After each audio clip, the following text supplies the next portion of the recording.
La terapia cognitivo-conductual se llama precisamente así porque analiza tres pilares importantes: la emoción, el pensamiento y la conducta.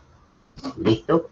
La terapia cognitivo-conductual, el paradigma de la terapia cognitivo-conductual nace en contraposición al psicoanálisis, el psicoanálisis freudiano.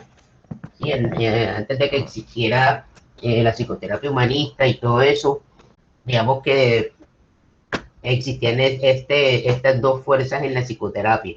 El psicoanálisis, que era más de tendencia europea, con Freud, Jung y Lacan, la psicodinamia, y el enfoque conductista, porque cognitivo conductual apareció después con Beck, pero inició netamente con el conductismo a partir de la psicología norteamericana, de Watson, de las teorías de Skinner. Entonces nació en contraposición. ¿Sí? ¿Por qué en contraposición? Porque mientras los modelos psicoanalíticos eran más subjetivos, por decirlo así, eran más analíticos, valga la redundancia, la terapia cognitivo-conductual se basaba más en evidencia, en lo observable y en lo cuantificable y en lo mesurable. ¿Ok?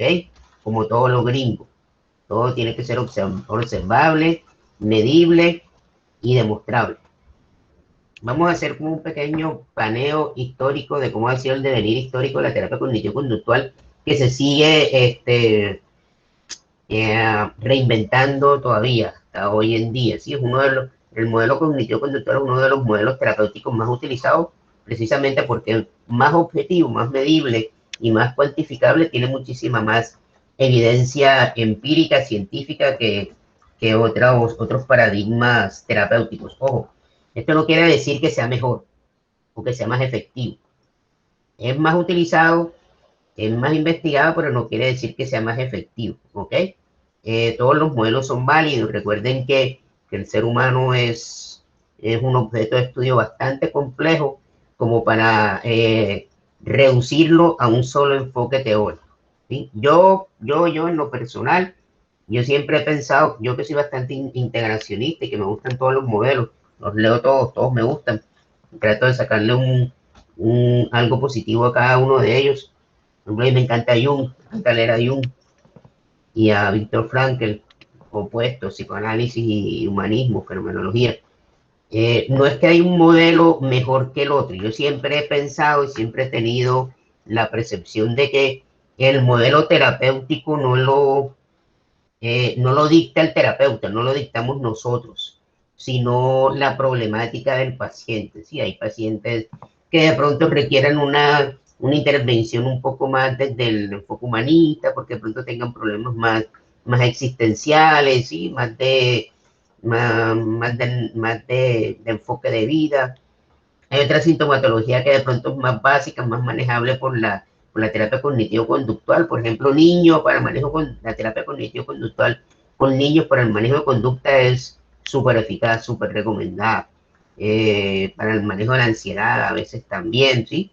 El psicoanálisis, por ejemplo, no es para todo el mundo, porque son modelos terapéuticos más largos, más analíticos, que requieren mucho más insight de la persona y no los pacientes van a estar preparados para ese tipo de confrontaciones que puede generar una psicoterapia del modelo psicoanalítico o inclusive desde el humanismo. Por ejemplo, la terapia Gestalt, que de Fritz Perls, que es bastante confrontativa.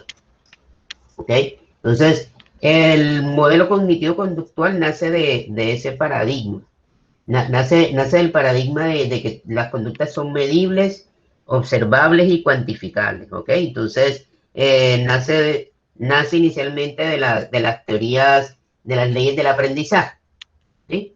Las leyes del aprendizaje, de que todas las conductas que nosotros tenemos son aprendidas. Ustedes conocen a Pavlov, ¿sí? Estímulo condicionado, estímulo incondicionado. Posterior a eso, que es de donde más se agarra el conductismo, si antes de ser cognitivo-conductual era netamente conductista, eh, aparecen las teorías de Skinner. Skinner, condicionamiento operante, las contingencias, refuerzo positivo, refuerzo negativo, y de que nosotros no somos máquinas como lo consideraba o lo sigue considerando el conductismo radical, que entra y sale información, sino que también hay otros estímulos ambientales o sociales que refuerzan y hacen que esas conductas aumenten, o que castigan y hacen que esas conductas disminuyan. ¿Sí? Entonces, y ustedes saben que muchos de nuestros comportamientos tienen un origen social, por ejemplo, las habilidades sociales. Nosotros no nacemos sabiendo cómo comportarnos, nosotros aprendemos a comportarnos. Entonces hay un gran componente social de imitación en nuestros comportamientos. Por eso un niño aprende a regularse conductualmente cuando entra al colegio, porque antes de entrar en el colegio, el único referente comportamental que tiene es la familia, los padres y los tíos y todo eso. ¿Sí? Por eso al principio hace pataleta. Pero ya cuando entra al colegio empieza a conocer unos nuevos patrones de conducta, unas nuevas reglas, tiene otros modelos conductuales, y por eso un niño aprende a regularse mucho es en el colegio, en la institución. Aquí tenemos un pequeño diagrama que les coloqué de algunas leyes del aprendizaje, ¿sí? Entonces, el aprendizaje por construcción activa, ¿sí? El aprendizaje por asociación, también llamado condicionamiento clásico, que aquí, por medio del condicionamiento clásico, aprendemos algunas conductas muy básicas, ¿sí? Algunas conductas muy básicas que son más fáciles de modificar. El aprendizaje por imitación, también llamado aprendizaje moderado o vicario, de Alfred Bandura, como las habilidades sociales, los deportes, ¿sí? El aprendizaje por construcción es más lo que hacemos a nivel académico. Y el aprendizaje a través de contingencias o consecuencias, ¿sí? También llamado condicionamiento operante de Skinner. Estos conceptos son importantes que ustedes los tengan en cuenta. Más adelante voy a hablar un poquito de las contingencias, todo lo que tiene que ver con reforzadores y castigos. ¿A qué lleva todo esto? ¿Cuál es la epistemología central del paradigma cognitivo? Perdón, me había quedado no netamente conductual. Esa es la terapia conductista, ¿no? Todo lo que tiene que ver con las leyes del aprendizaje. Posterior a eso, más o menos como en los años 70, cuando empezaron a aparecer todos estos modelos computacionales del procesamiento de la información, aparece la psicoterapia cognitivo-conductual, que también es llamada de segunda generación, las terapias de segunda generación, que es cuando aparece las terapias cognitivas de Aaron Beck, de Albert Ellis, la terapia racional emotiva, de Linehan, ¿sí? De todo este montón de modelos terapéuticos, psicoterapéuticos, se le llama la segunda generación de la terapia cognitivo-conductual. Ya pasamos de algo netamente comportamental a ya tener en cuenta los pensamientos, ¿sí? Los pensamientos como tal. ¿Listo?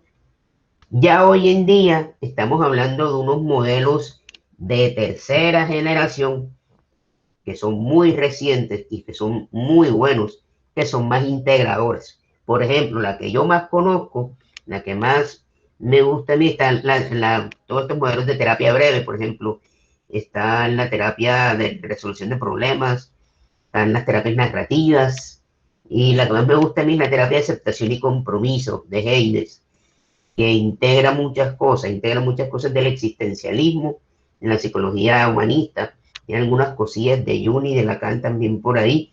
Todavía mantiene las leyes del aprendizaje, ¿sí? Y de las contingencias, del refuerzo operante, ¿sí? Y se desvía un poquito de las categorías diagnósticas tradicionales. De hecho, desde estos modelos de la tercera generación, no se enfatiza tanto en cómo la persona adquirió esa conducta, sino lo que está haciendo esa persona en la actualidad para que esa conducta se mantenga. Les coloco un ejemplo, ¿sí? Bueno, y no busca tampoco cambiar un pensamiento por otro, que es lo que planteaba Aaron Beck, la terapia cognitivo-conductual clásica de segunda generación. Les coloco un ejemplo, ¿sí? Tenemos un adolescente rebelde, 15, 16 años, que cada vez que pelea con la mamá, no sé, o más bien cada vez que la mamá, antes de, cuando lo empieza la mamá a darle cantaleta y todo eso, coge la niña, va y se va para donde el novio. Pongámoslo así, se va para donde el novio, se va para donde la mejor amiga. ¿Sí? Y dura 2 días allá donde la mejor amiga y regresa. Y regresa a su casa cuando la mamá se le pase la rabia. Entonces, ahí esta adolescente está solucionando el problema. Lo está reforzando negativamente, ¿no? Exactamente, exactamente. O está haciendo un refuerzo positivo, porque está haciendo que esa conducta se mantenga, que no se, que no se disminuya, ¿cierto? Entonces, en realidad ella no, el problema no lo está solucionando como tal, sino que lo mantiene, ese problema se mantiene y se mantiene. Y entonces la terapia de aceptación y compromiso lo que mira es qué está haciendo la persona para que ese malestar emocional o esa conducta inadecuada se siga presentando, se siga presentando, se siga presentando. Y lo que están buscando estos modelos de tercera generación no es cambiar el pensamiento. Esa es una crítica que actualmente le hacemos a toda esta psicología pop que uno ve por ahí, de mantente siempre positivo, de todo lo vas a conseguir. No, eso es mentira. En la psicología, la vida no es tan light, ¿sí? Y también el trabajar sobre aceptar de que cualquier decisión que yo tome implica vivenciar ciertas emociones o ciertas situaciones negativas.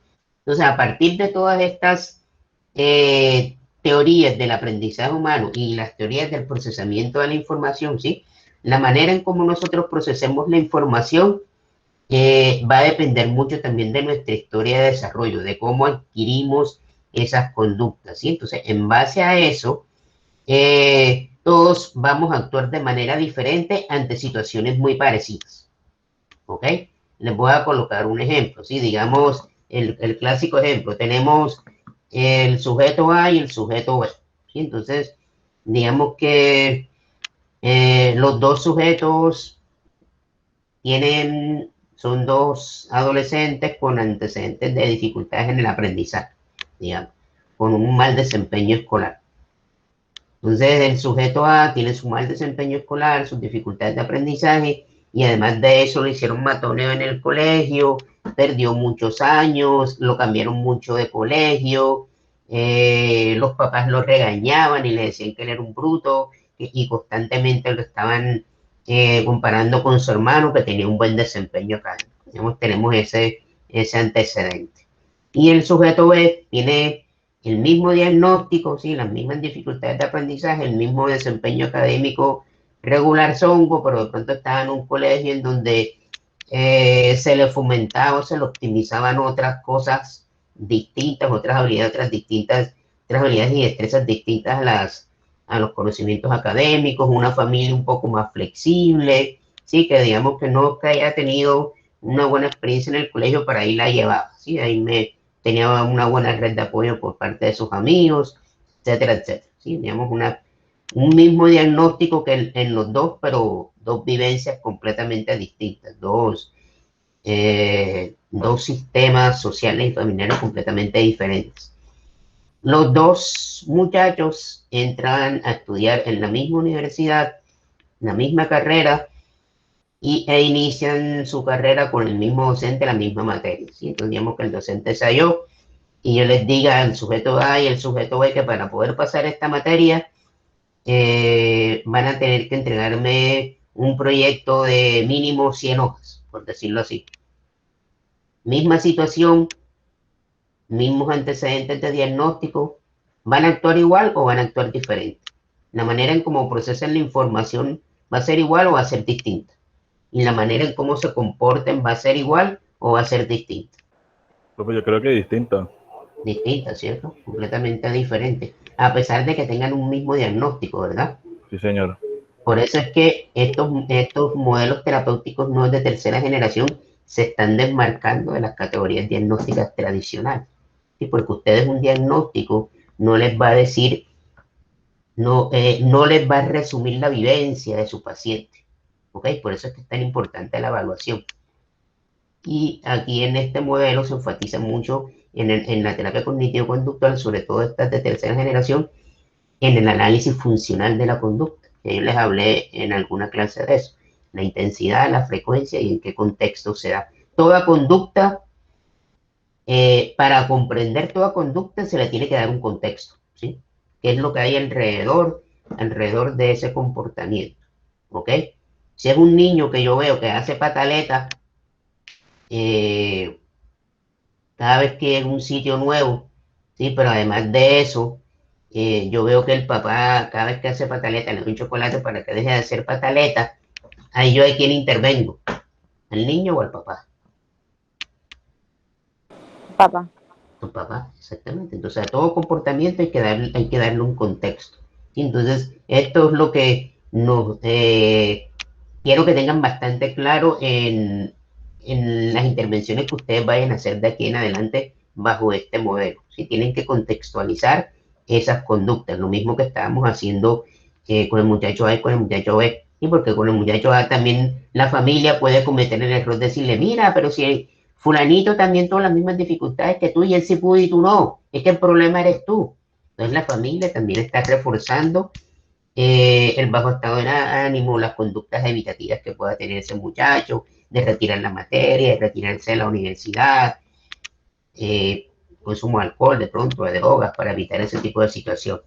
¿Ok? Entonces, todo eso quiero que lo tengan en cuenta. Entonces, vamos a ver 6 elementos esenciales que se tienen en cuenta en el modelo cognitivo-conductual, aunque yo más o menos se lo resumí con estos ejemplos. Primero, el ambiente, ¿sí? Es un enfoque bastante sistémico y que se compagina muy bien con el paradigma sistémico de la terapia familiar. Se tiene en cuenta la familia, se tiene en cuenta el contexto escolar, aquí lo puso, por ejemplo, la universidad, pero también el trabajo, los amigos, etcétera, etcétera. ¿Sí? Entonces, primero el ambiente. Tienen que analizar todo lo que hay alrededor de esa conducta objetivo, de ese paciente. Segundo, las emociones. ¿Sí? ¿Qué es lo que sienten, qué es lo que sienten estas personas cuando se presentan este tipo de situaciones? ¿Sí? Tenemos la situación de estos dos muchachos, ¿sí? ¿Qué emoción le genera esa situación a cada uno? Alegría, frustración, tristeza, rabia, eh, motivación. Entonces, ambiente, emoción, cuáles son las reacciones físicas también, que por ejemplo en la terapia de aceptación y compromiso se trabaja mucho con eso, cuando se hace mindfulness o atención plena, donde la persona siente de pronto su ansiedad. Por ejemplo, yo cuando me pongo un poco estresado se me tensiona el cuello, me da como un dolor aquí en la sien, como una tensión en toda esta parte de acá, me da como un vacío en el estómago también. Entonces, todas esas sensaciones es importante que el paciente también aprenda a reconocerlas. Hay una teoría muy bonita en las neurociencias de eso que se llama el marcador somático de Antonio Damasio.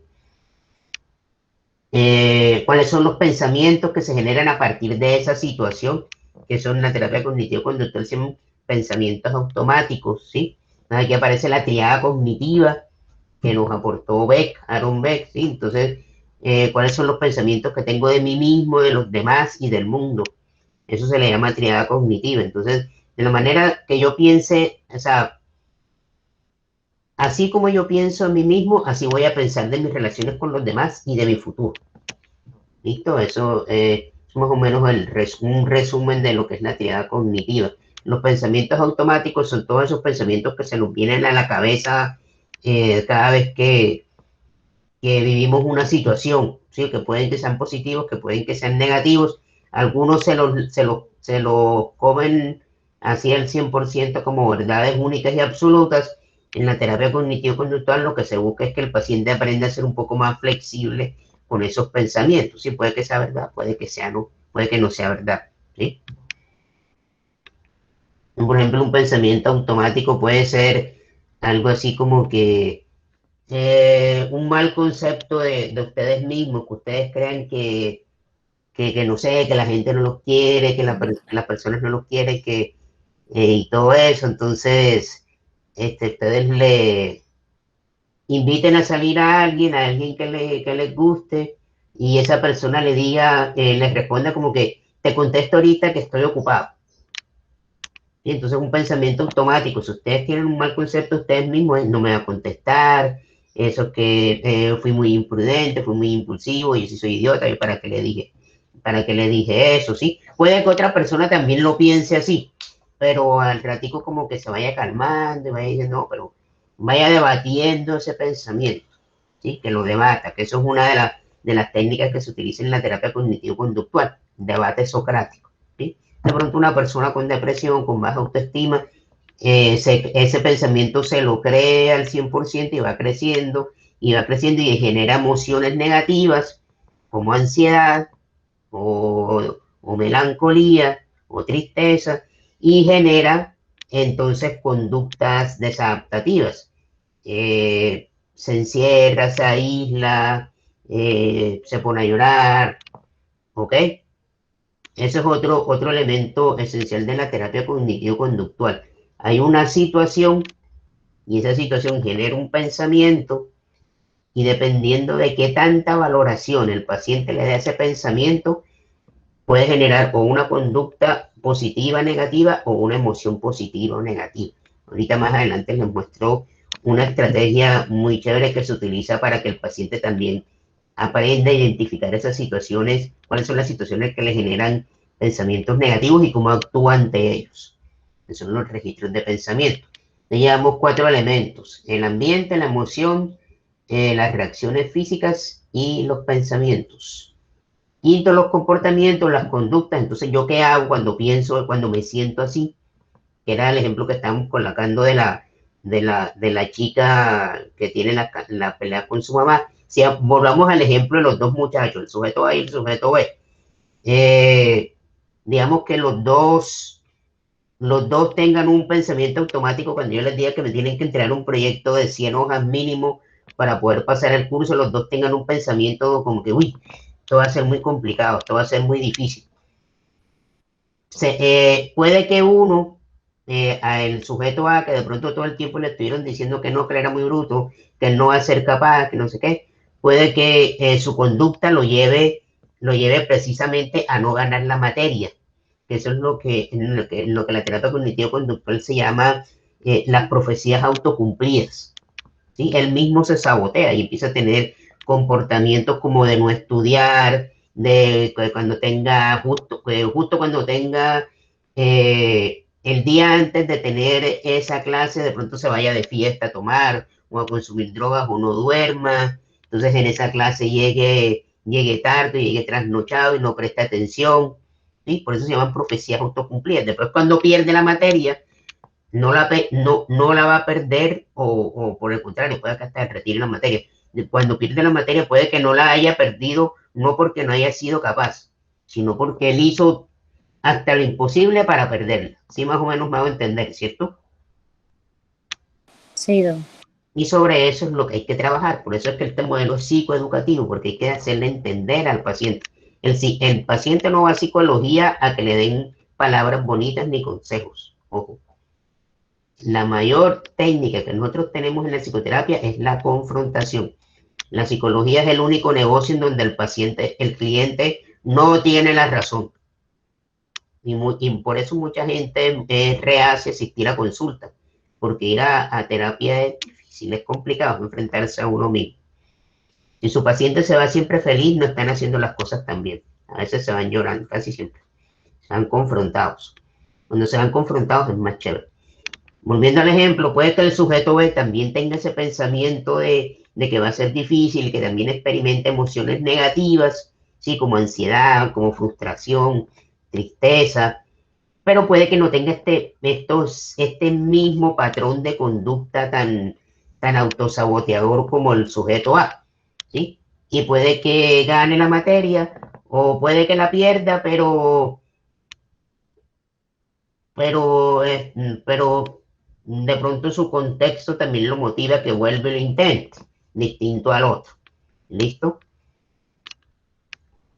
Entonces, aplica mucho, por ejemplo, en las relaciones que nosotros establecemos con amigos, eh, noviazgos, matrimonios, ¿sí? Este paradigma aplica a muchas cosas. Y el sexto elemento es la consecuencia de la conducta, o sea, la contingencia.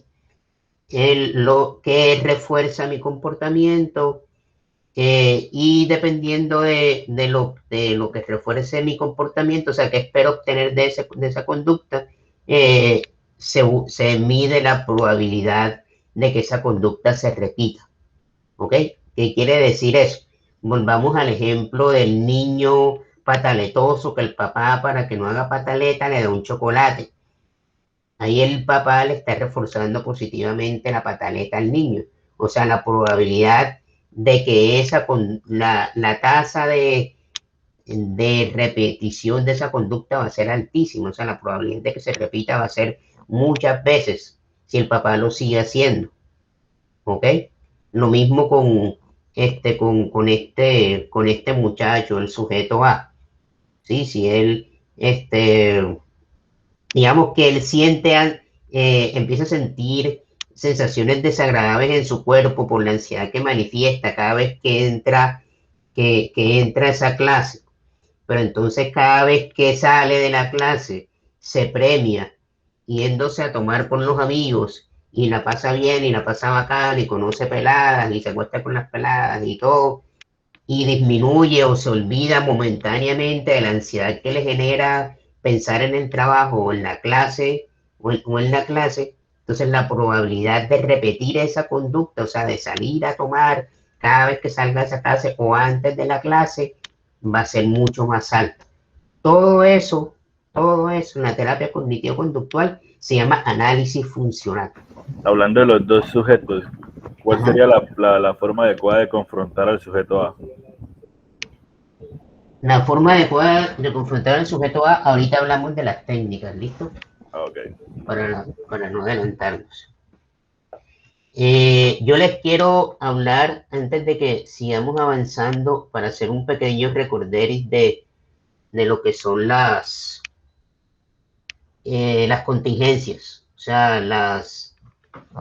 lo que es un refuerzo positivo, un refuerzo negativo, para que lo tengamos claro, para que ustedes lo tengan claro cuando lo vayan a repasar.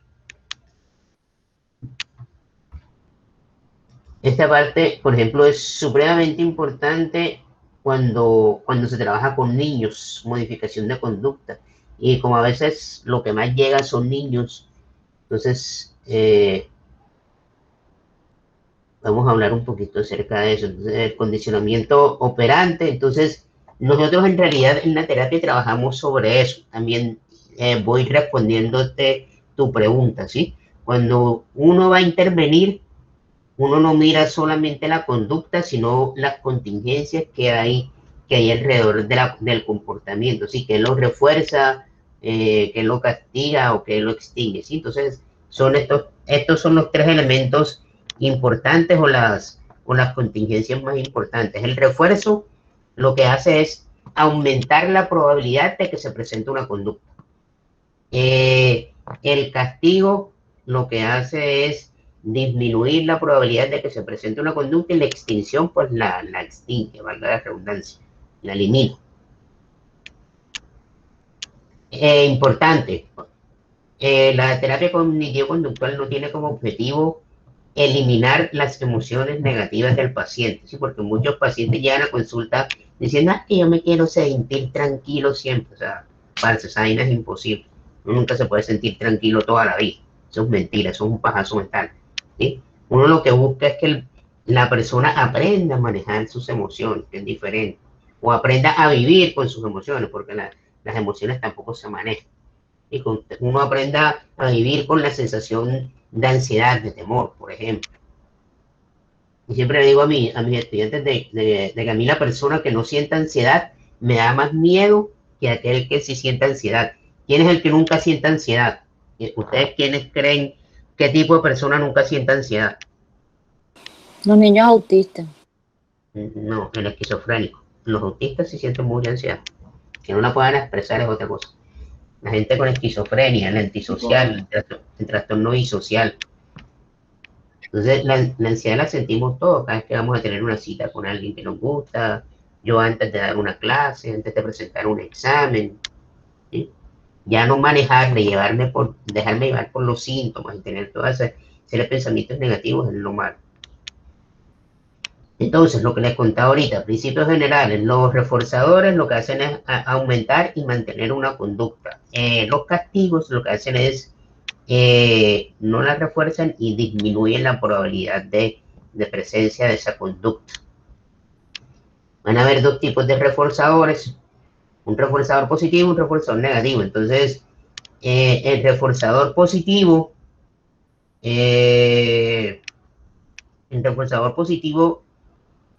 también lo conocemos por aprendizaje por recompensa, como por ejemplo el niño con el que el papá le daba el chocolate, ¿sí? El papá está reforzando positivamente la conducta del niño, ¿sí? Porque él por medio de una recompensa está aprendiendo a seguir haciendo pataleta. Lo mismo lo podemos aplicar con el sujeto A, ¿sí? Del ejemplo que yo les colocaba. ¿Cómo está reforzando él su conducta de evitación? Él lo que está haciendo es evitar una situación que le genera estrés. Él cómo la está reforzando positivamente, con el ejemplo que les di.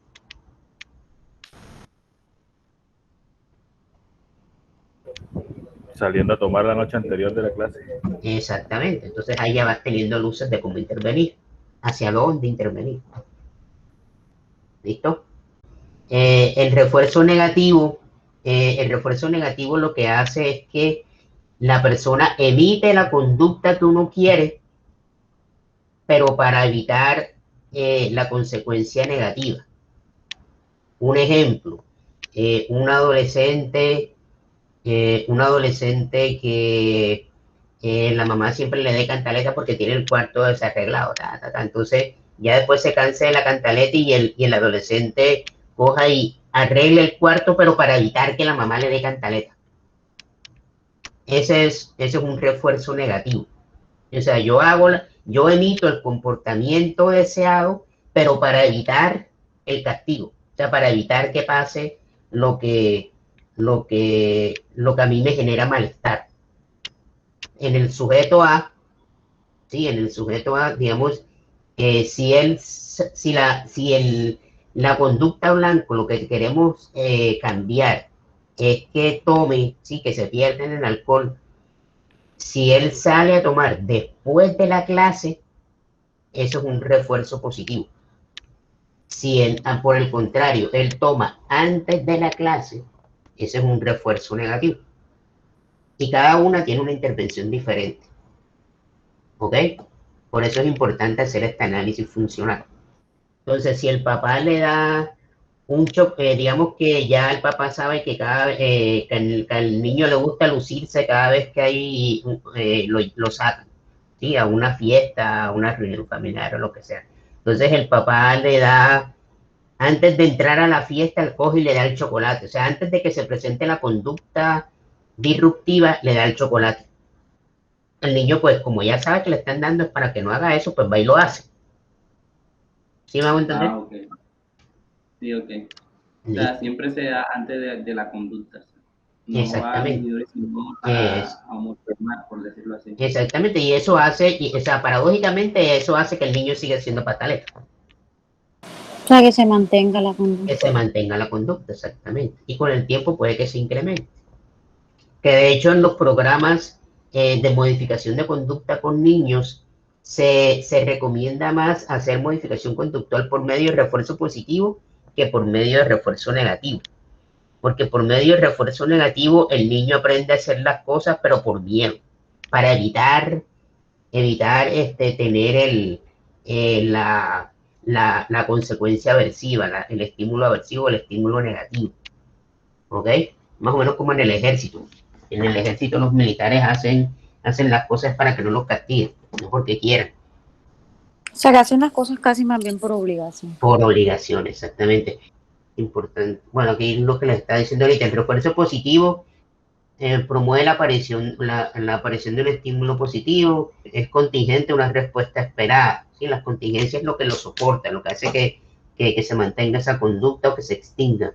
Mantiene aumenta una conducta y se puede ayuda a incorporar nuevos repertorios comportamentales.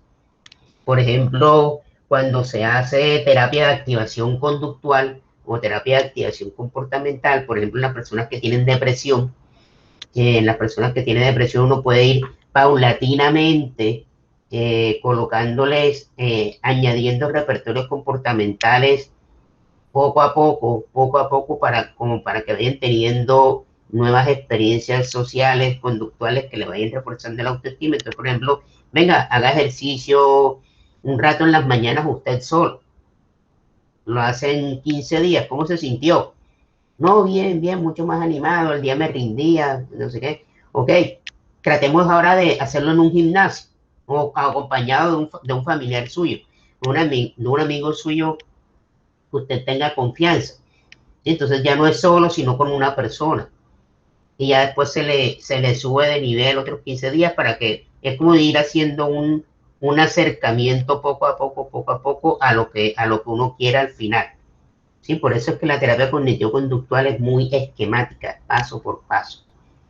Bueno, el refuerzo negativo, lo que yo les contaba ahorita, es la desaparición de un estímulo aversivo tras la aparición de una conducta deseada. Es más por obligación, como lo que hablábamos ahorita, entonces no es que genera aprendizaje a largo plazo. Aquí, por ejemplo, es lo que hacen muchos terapeutas que yo he escuchado, pacientes míos, que me dicen que el psicólogo lo que hace es regañarlos. No hay que caer en decirle que la vida es bella, bonita, y que los pajaritos y el arco iris, pero tampoco hay que pasarse al otro extremo. Hay donde yo trabajé, mi primer trabajo, con una psicóloga que era la de recursos humanos, a mí me desesperaba, porque esa vieja parecía que abriera la boca y le salían el arcoíris, o sea, y a todos le veía positivismo, a mí esa vaina me desesperaba. Me acuerdo una vez que nos fue a decir que nos iban a reducir las vacaciones. Pero no te preocupes, no me preocupes, estaba que me agarraba la cabeza así contra el escritor. No, tampoco hay que caer en esa falacia de que el psicólogo siempre es positivo, ¿no? Que siempre el psicólogo te va a ayudar a ver las cosas de manera positiva siempre. Nosotros ayudamos a ver las cosas de manera real y desde otra perspectiva, que es distinto. Y que ustedes no pueden proponerle a su paciente que todo le va a salir bien y de repente las vainas le salen al revés. ¿Quién queda mal? ¿Ustedes o el paciente? Ustedes. Por eso nosotros nos damos consejos. Disculpe, pero usted ¿cuál recomienda más? O sea, ¿cuál tiene más efectividad? ¿Refuerzo positivo? Sí, claro. Claro, porque el refuerzo positivo es el trabajo por motivación. Y nosotros todo lo que hacemos es por medio del refuerzo positivo. Lo que pasa es que hay que enseñarle a los pacientes a que ese refuerzo no debe aparecer de manera inmediata. O sea, hay muchos comportamientos que nosotros tenemos que ese refuerzo positivo no lo vamos a encontrar de manera inmediata. Por ejemplo, estudiar una carrera, ¿cuál sería el mayor refuerzo ahí? Pues graduarse, ¿no? Pero para eso ustedes tienen que esperar 5 años. Que eso es lo que se está trabajando, por ejemplo, ahorita en las terapias de tercera generación, la terapia de aceptación y compromiso, precisamente, que le hace esas críticas al modelo cognitivo-conductual tradicional de segunda generación. Primero, de que hoy en día vivimos en una sociedad que es muy inmediatista. O sea, la gente quiere todo ya enseguida, rápido y sentirme bien rápido. No le gusta esperar, no le gusta sentir emociones negativas. Entonces, también es papel de nosotros advertirle al paciente de que puede que sienta sensaciones displacenteras durante el proceso y que no se van a eliminar, no se van a quitar, porque son sensaciones normales en el ser humano, a todos nos pasa. ¿Sí? Entonces, uno lleva al paciente a cada vez a demorar un poco más ese reforzador, esa recompensa. Pero lo más recomendable es el refuerzo positivo, sobre todo con niños. El aprendizaje se logra más a largo plazo. Lo que pasa es que a veces confundimos el término de refuerzo negativo con castigo. Y son diferentes. El refuerzo negativo sigue manteniendo la conducta. Pero a diferencia del positivo, o sea, el positivo lo que busca es mantener la conducta otorgando un beneficio. Tú trabajas, yo te pago. Tú trabajas, yo te pago. Tú haces lo que yo quiero, yo te pago. ¿ok? Lo que busca el refuerzo negativo es que esa misma conducta se mantenga, pero ya no dando un estímulo positivo, sino un estímulo aversivo. O sea, te retengo el sueldo hasta que tú hagas lo que yo quiero. Hasta que tú no hagas lo que yo quiera, no te suelto el sueldo. ¿Sí? Por ejemplo, con los niños sería, si no haces la tarea, no juegas videojuegos. No, porque el videojuego puede ser un premio. Si haces la tarea, te doy el videojuego. Pero en refuerzo negativo, En un refuerzo negativo sería, bueno, aquí se me olvidaba explicarles algo importante. Vamos con este ejemplo que tú me das del niño. Para tú hacer eso con un niño, tú primero tienes que identificar algo que le moleste, algo que no le guste. Entonces, digamos que a este niño le moleste estar solo en su cuarto. Entonces yo lo siento en su cuarto y lo encierro hasta que no termines, no te saco. ¿Sí? sí señor.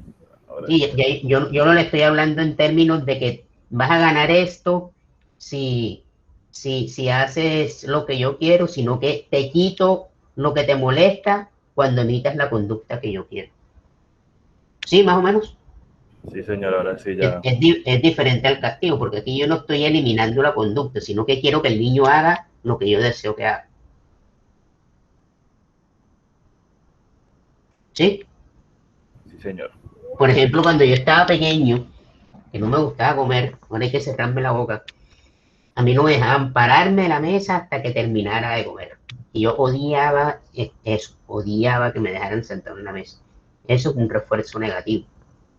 Porque entonces, ¿qué terminaron haciendo? Que yo comiera para yo poderme parar de la mesa e ir a hacer lo que me gustaba, que era ir a jugar.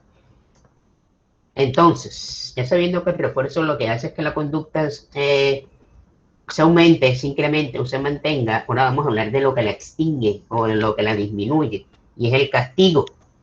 ¿Sí? Entonces, el castigo, ¿cuál es el concepto de castigo? Es la desaparición de un estímulo positivo tras la emisión de una conducta. ¿Ok? O sea, yo le quito algo que al niño le gusta o le genera placer o a la persona, porque aquí no, esto no solamente es aplicable para los niños, sino también nos aplica a nosotros. Yo le quito algo que a ese paciente le gusta cada vez que él emita la conducta que yo no quiero que se dé. Este es un poquito más complicado, por eso no se recomienda mucho, porque la persona tiene prácticamente como que pillarse, darse cuenta que es lo que está haciendo que me quiten lo que a mí me gusta.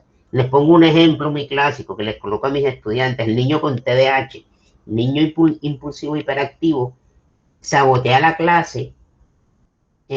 O sea, él hace payasadas en el salón precisamente para sacarle la piedra al profesor, ¿cierto? Y para hacer que no den clase. Eso es lo que él quiere con esa conducta, con ponerse con las payasadas. Entonces, si el profesor hace caso a ese estudiante cada vez que el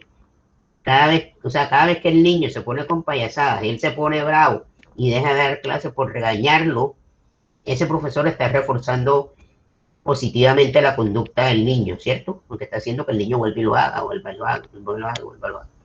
Si por el contrario, el profesor se hace el loco y no le para bola, ¿qué creen que pasará con la conducta de ese niño?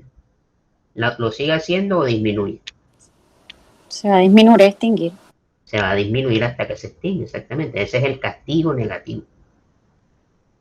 Y yo le estoy quitando lo que ese niño quiere con ese comportamiento, que es que el profesor coja rabia y pare la clase.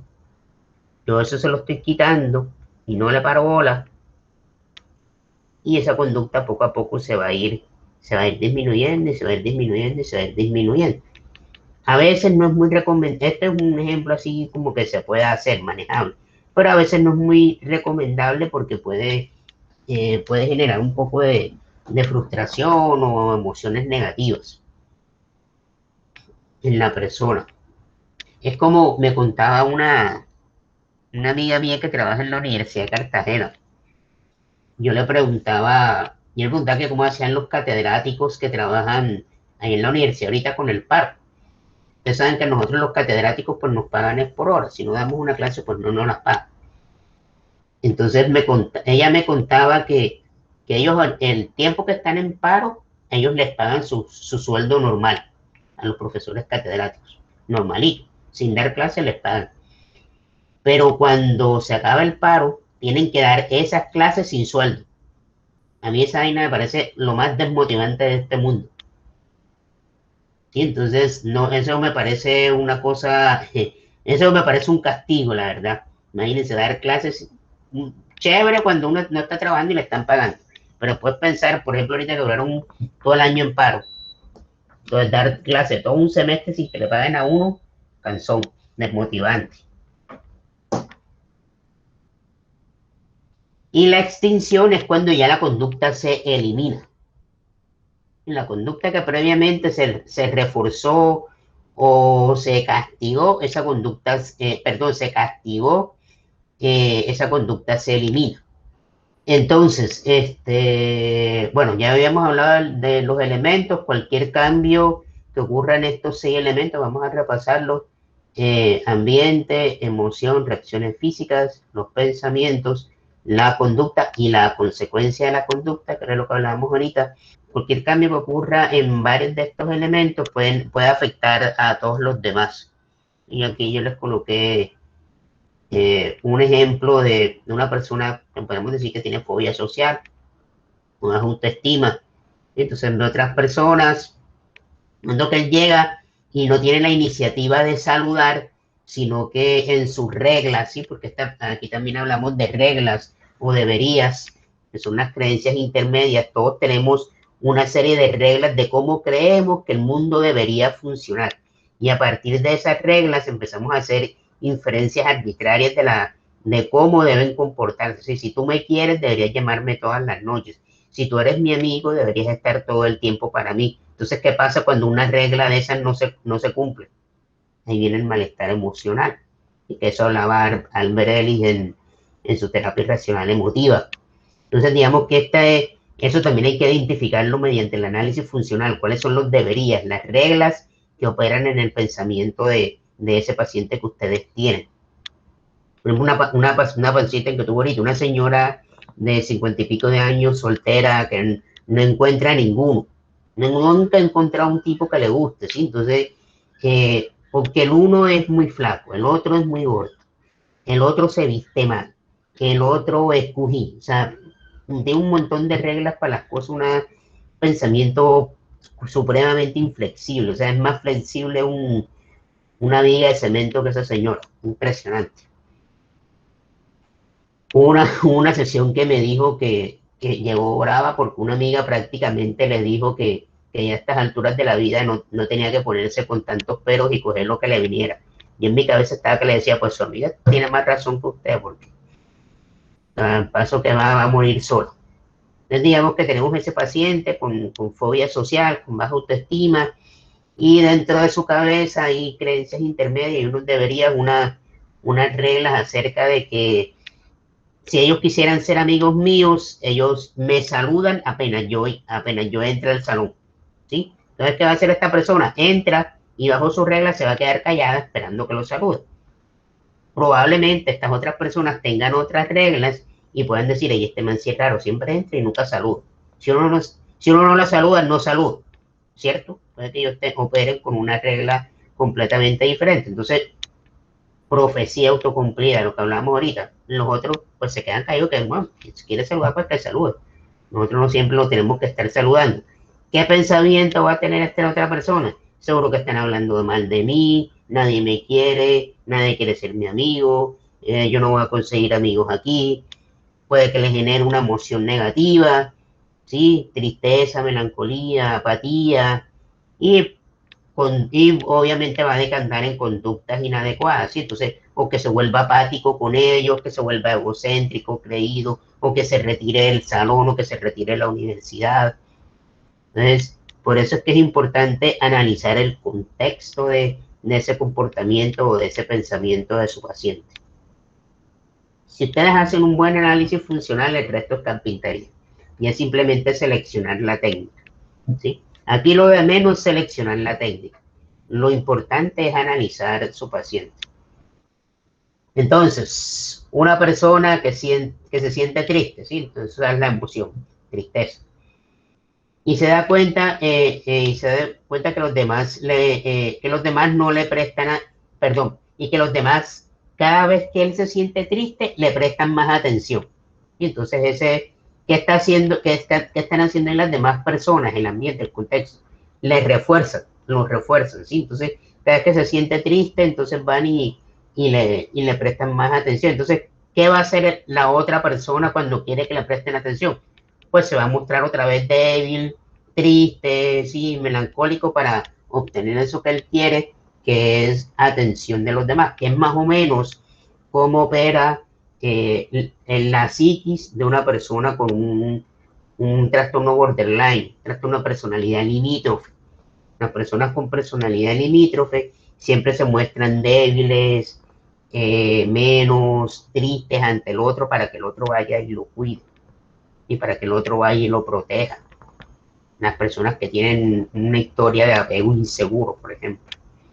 Entonces, aquí, para marcar una diferencia con los otros modelos psicoterapéuticos, mientras en otros modelos psicoterapéuticos, como el psicoanálisis o el humanismo, lo que se busca es promover el insight, que la persona se haga consciente, ¿sí? O sea, dentro del psicoanálisis, por ejemplo, desde el psicoanálisis, sobre todo desde el psicoanálisis, y un poco de algunos modelos terapéuticos desde la psicología humanista, se cree que con que la persona se haga consciente ya el cambio es carpintería, ¿sí?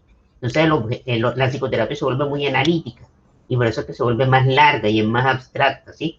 Porque lo que busca el terapeuta es que la persona sea consciente de lo que le molesta o sea consciente de por qué hace las cosas y él mismo va a generar cambio, ¿sí? El paradigma cognitivo-conductual se dio cuenta que el solo ser consciente no es suficiente, que es lo que también se está manejando en estas terapias de tercera generación. Por ejemplo, la terapia de aceptación y compromiso se dice, hay una frasecita muy bonita que una vez leí que dice, el hacerse consciente no es suficiente, sino el hacerse cargo. O sea, después de que te hagas consciente de lo que te molesta, de lo que te fastidia, de cómo tú mismo estás generando o estás reforzando esas conductas que tú criticas de ti, ahora tienes que hacerte cargo de eso y mirar cómo lo cambiamos, cómo lo modificamos. Entonces, dentro de la terapia cognitivo-conductual no es cambiar un pensamiento por otro, no es cambiar la tristeza por la alegría, no. Es cambiar en la conducta, es cambiar el comportamiento y modificar todos esas contingencias o esos reforzadores que hay alrededor. Por eso es una terapia bastante psicoeducativa. Entonces, las diferencias con otros enfoques analíticos, por ejemplo, en la terapia cognitivo-conductual, el foco como tal es la conducta problema, ¿sí? La conducta problema y las contingencias es el foco de la terapia, no tanto los síntomas. Por ejemplo, la terapia psicoanalítica, que para el psicoanálisis toda conducta es sintomática, y está condicionada a lo inconsciente, por decirlo así. Y el aprendizaje de nuevas conductas resuelven el problema, ¿sí? No se compensan, ni se subliman, ni se reprimen como se habla en el psicoanálisis. No, pero a través del cambio conductual se modifica o se disminuyen los síntomas. Aquí hay algo importante, ¿sí? Dentro de la terapia cognitivo-conductual. No toda conducta es susceptible de cambio. Solamente aquellas conductas que generen un malestar objetivo en el paciente. ¿Listo? No porque ustedes crean que X cosa que su paciente está haciendo mal está mal, deben cambiarlo, porque si a su paciente no le molesta, eso no hay que cambiarlo. Les coloco un ejemplo. Yo hubo un tiempo que tuve problemas para dormir, para conciliar el sueño. Recuerdo que fue cuando me vine de Bogotá, hace unos 4 años, yo no me quería venir, me tocó por unas situaciones personales de salud, me vine solo, no conocía a nadie, acá en Montería, porque yo no estudié acá, yo no vivía acá, no tenía trabajo, no estaba bien de salud. Tuve unos 6, 7 meses con un problema del sueño bastante complicado. ¿Cómo me acostumbré yo a dormirme con audífonos? Entonces yo todavía duermo con audífonos. Me acuesto todas las noches a escuchar música o programas de radio que a mí me gustan o podcasts y así me quedo dormido. Yo puedo dormir sin audífonos, si me toca lo puedo hacer, pero créanme que yo siempre busco los audífonos. ¿Que me molesta? No me molesta, la verdad. Entonces no es algo que yo necesite ir a terapia para dejar de dormir con audífonos. Esto es importante porque hay muchos pacientes que llegan con una demanda a consulta que no es muy clara. ¿Sí? Por ejemplo, el estar siempre tranquilo. Es que yo nunca quiero sentir ansiedad. Y eso no es un motivo para asistir a consulta. Un paciente que me dio un motivo de consulta esta semana que está tratando de acordarme para ponerles el ejemplo precisamente, pero no lo recuerdo. A ver si ahorita con el tiempo lo recuerdo y se los cuento, pero un motivo de consulta muy extraño, muy raro. Ok, y el cambio puede producirse sin necesidad de ese insight que promueven en el psicoanálisis, por ejemplo, simplemente con el cambio conductual, con el cambio de rutina, con la activación comportamental. Bueno, y la terapia cognitivo-conductual tiene una amplia gama de intervenciones, ¿sí? O sea, técnicas tenemos un montón.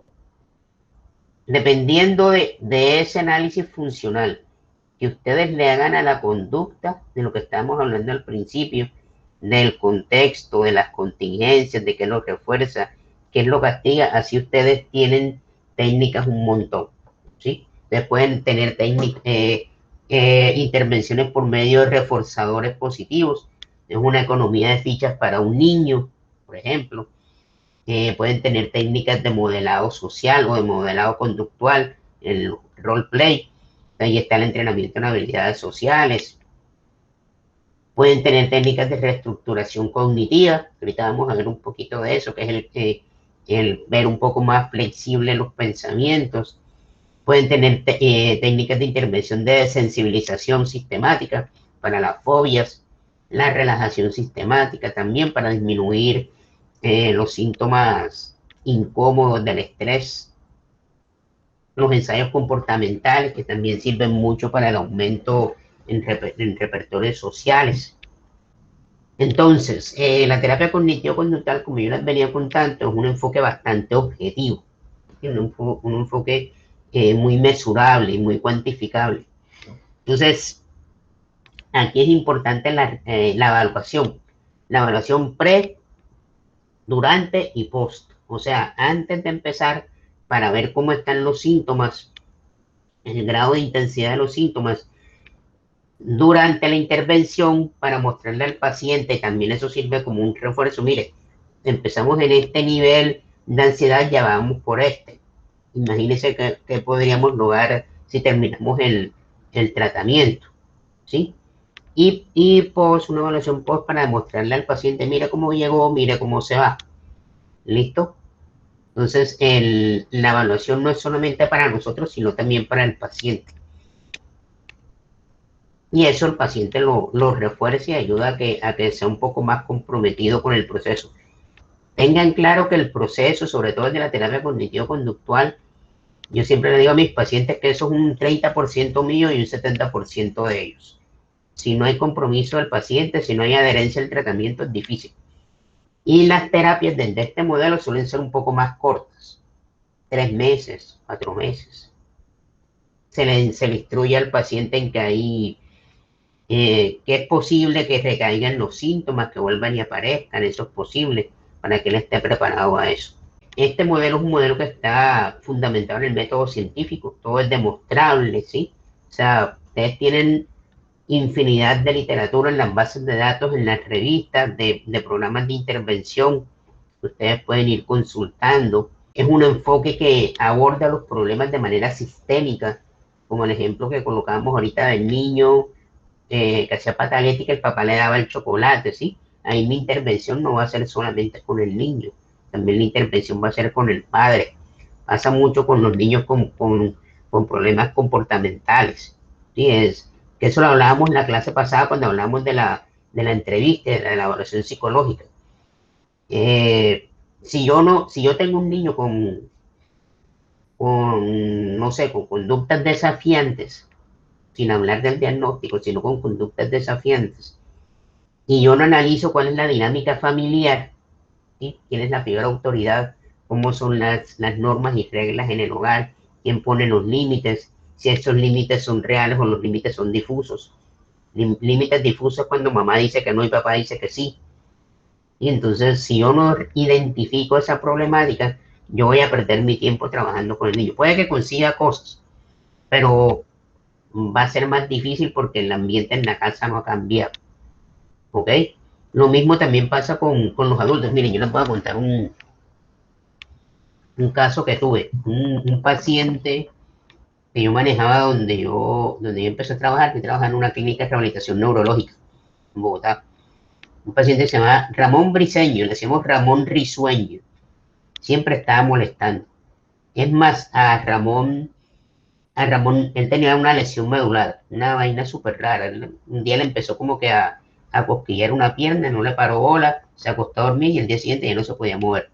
Nunca supieron por qué, al parecer había tenido un sangrado en la médula, espontáneo, entonces, pero era muy difuso, no sabían por qué, la verdad. Pero Ramón tenía muy buenas estrategias de afrontamiento y tenía muy buenos recursos sociales también, porque trabajaba, tenía un buen trabajo, un buen sueldo. Entonces eso le ayudó a saberse adaptar a su nueva condición de vida. Él manejaba, él adaptó su carro, entonces él manejaba, era una persona completamente independiente, era un parche ese tipo. ¿Saben qué era lo único que le generaba malestar a Ramón? La esposa. Lo único que le generaba malestar. Pero esos problemas venían desde antes, desde mucho antes. Y entonces ahí tocó hacer una intervención no solamente con Ramón, sino ya con la dinámica de pareja. Él se terminó divorciando de su esposa. Entonces, eso referente al abordaje sistémico, no es solamente con el paciente, sino hay que indagarlo todo. Eso ya lo habíamos hablado en la clase pasada. Es un enfoque en donde todo se mide, todo es mesurable. Entonces existen los chequeos conductuales, los chequeos comportamentales, todas estas listas de autorregistro, me imagino que ustedes las conocen, el test de ansiedad de Hamilton, o el test de ansiedad de Beck, o el test de depresión de Beck, o de ansiedad de Beck, el IDARE, que es el inventario de ansiedad, estado, rasgos, y todos esos test que nos enseñan en la universidad. Y es un enfoque bastante organizado, ¿sí? Tiene una secuencia. Primero evalúo, que era lo primero que estábamos hablando ahorita, identifico qué puedo cambiar, qué no puedo cambiar, qué lo refuerza, qué no refuerza, qué castiga, y a partir de eso organizo mi intervención, selecciono las técnicas que voy a utilizar, si es una reestructuración cognitiva, si es una sensibilización sistemática, si es un entrenamiento en alguna habilidad específica, si es un manejo de síntomas simplemente, si es un abordaje sistémico, familiar, referente a pautas de crianza, comunicación, etcétera, etcétera. Después de que selecciono las técnicas o técnicas, porque pueden haber varias, aplico. Vamos a hablar un poquito de la evaluación conductual, aunque ya de esto hablamos en una clase cuando estamos hablando del examen mental. Digamos que a diferencia de la evaluación que se pueden realizar en otros enfoques, por ejemplo el psicoanálisis o la psicoterapia humanista, en la evaluación cognitivo-conductual se evalúa lo que se ve, lo que se observa, ¿sí? Para que no quede pie a la interpretación del terapeuta que puede ser subjetiva, ¿no? Entonces, el objetivo de la evaluación conductual es recoger información única y detallada sobre el problema, ¿sí? Si yo tengo un niño con problemas de comportamiento, por ejemplo, lo más recomendable es que yo evalúe a ese niño en todos sus contextos, en el colegio y en la casa, ¿sí? Porque si las conductas se presentan en la casa y no en el colegio, entonces el problema es la casa. O si se presentan en el colegio y no en la casa, entonces el problema es el colegio. O si se presentan en los dos, entonces ya sí la intervención tiene que ser con el niño. Si uno ve que en la casa todo es ordenadito, el profesor es juiciosito y todo, pero el niño sigue presentando los comportamientos, o puedo ver los compañeros, de pronto son los compañeros o los amiguitos que tengan en el barrio. ¿Sí? La evaluación es bastante detallada. Por eso uno no evalúa en una sola sesión, uno evalúa en varias sesiones. La evaluación se centra en el funcionamiento y las condiciones del paciente, ¿sí? Lo que yo les comentaba ahorita. Si la conducta interfiere objetivamente con el desempeño social, laboral, educativo o familiar del individuo, se considera una conducta blanco. Si no, no. Por ejemplo, yo siempre les comento a mis estudiantes, yo soy supremamente puntual, yo soy muy puntual, demasiado puntual. Para algunos casos me funciona, por ejemplo, para el trabajo, por eso me rinde tanto el tiempo, a pesar de que tenga muchas cosas que hacer. Pero para situaciones sociales no me sirve mucho, sí me genera ansiedad. Yo soy puntual hasta para rumbear, ¿sabes? Y me desespero. O sea, a ver, yo tengo una amiga que es supremamente impuntual, muy impuntual. Y a veces me dice, José, vamos a la piscina. Yo, bueno, listo, ¿a qué hora llegas? Por ahí como a las 3:30, y yo, ok. Desde las 3:20 ya estoy desesperado. O sea, fijo, desesperado. Eso sí es algo que yo sé que tengo que modificar. De 3:40 y no llega, 3:50 y no llega. A veces me pongo a jugar Play como para que se me pase el tiempo y no está pensando. Hay que analizarlo de manera, o sea, cómo afecta ese comportamiento al paciente. ¿Listo? Eso hace parte de la evaluación conductual. Tercer punto, el comportamiento en distintas situaciones, lo que les comentaba ahorita del niño en el colegio, en la casa, con los amigos, o yo con mi puntualidad, en el trabajo me sirve, situaciones sociales no me sirve tanto. Por ejemplo, a mí nunca me ha dejado un avión, por eso precisamente, porque estoy 3 horas antes de que el avión salga. Cuarto aspecto de la evaluación conductual, aspectos específicos por encima de la personalidad. O sea, aquí no nos centramos tanto en la estructura de personalidad del sujeto, sino en todas estas contingencias que estuvimos hablando, que lo refuerza, que lo castiga, que hace que la conducta se mantenga o que no se presente la conducta. Y la evaluación en realidad nunca se acaba. Uno siempre está evaluando constantemente. Recuerden la evaluación pre, durante y post. ¿Sí? Cada consulta aparece, uno tiene que estar atento a un elemento nuevo que aparece. Bueno, aquí en la terapia cognitivo-conductual, por ser bastante educativa, uno tiene que, prácticamente uno debate o discute las metas terapéuticas con el paciente. ¿Sí? El paciente tiene que tener claro cuál es el objetivo de la terapia, ¿sí? De manera operante. Y no es el paciente llega diciendo, es que yo me quiero sentir tranquilo. No, mire, yo eso no lo voy a poder conseguir porque en algún momento usted se va a sentir intranquilo en su vida. ¿Sí? Yo no puedo volverlo a estar una piedra que ninguna emoción le moleste, que nada lo moleste y que nada lo perturbe. Entonces, uno puede operacionalizar ese sentirse tranquilo en disminuir la ansiedad, que los sentimientos de tristeza ya no sean tan frecuentes, no aislarme cada vez que cometo un error, por ejemplo. Si tienen un paciente que ustedes se den cuenta que cada vez que se enfrenta a una situación eh, que le demande, que le genere estrés, por ejemplo, una exposición o entregar un informe en el trabajo, coge y se aísle. Entonces la idea es que disminuir esa conducta de aislamiento, porque esa conducta, el aislarse y el evitar la situación estresante, en este caso es entregar el informe en el trabajo, le va a reforzar el mal estado de ánimo, la mala percepción de él. ¿Listo? Entonces, ustedes tienen que darle muy claro de manera operativa y como específica cuáles son los objetivos que ustedes quieren. Esta parte de los objetivos es importante, muchachos, porque uno no puede darle falsas expectativas al paciente. Uno no le puede dar falsas expectativas a la persona. ¿Ok? Yo siempre a mis pacientes en la primera consulta le digo, mira, yo a usted no le voy a quitar la tristeza, porque en algún momento usted se va a sentir triste, porque pierde la selección Colombia, porque no tenga plata, porque termina una relación, y hay que normalizar ciertas emociones, ¿sí? lo que nosotros vamos a conseguir en la terapia es que elimine esas conductas tales y tales y tales que aparecen cada vez que usted experimenta estas emociones negativas.